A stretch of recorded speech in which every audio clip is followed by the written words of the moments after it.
来看行政院伫10月中通过运动部组织法的草案，立法院今仔审议哦。有立委是质疑讲，运动部有400个人员的编制，也毋过目前咱的文官体系运动的相关人才哦，无遐尼济，爱多元聘用运动专业相关的人才，也毋过目前聘用的标准嘛无够明确。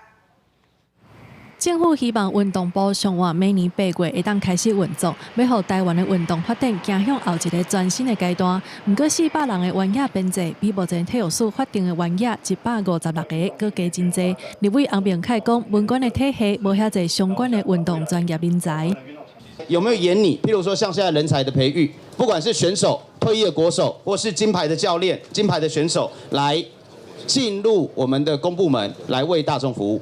好，谢谢黄委员。希望能够借重这些有经验的，这些所有的，我们在行政法或者在一个教育人员任用条例里面相关的给予一些规范。运动部成立的核心目标之一是提倡全民运动，增加国民的健康。行政院提出运动部组织法草案第8条，会多元禁用人才，照聘用条例规定，找运动相关领域的专业人员。立委审发会质疑无员野甲领域的限制，这规定伤过零。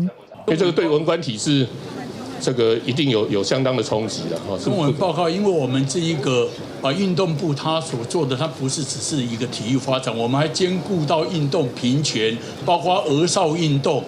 朝野立委对运动部的成立拢真支持，不过体育班是啥物人来管？各县市场馆的管理、协会的管辖，也个运动部到底要设伫倒位，拢也有真侪问题。要求教育部伫审查的时阵，要提出更较侪详细的说明。记者综合报道。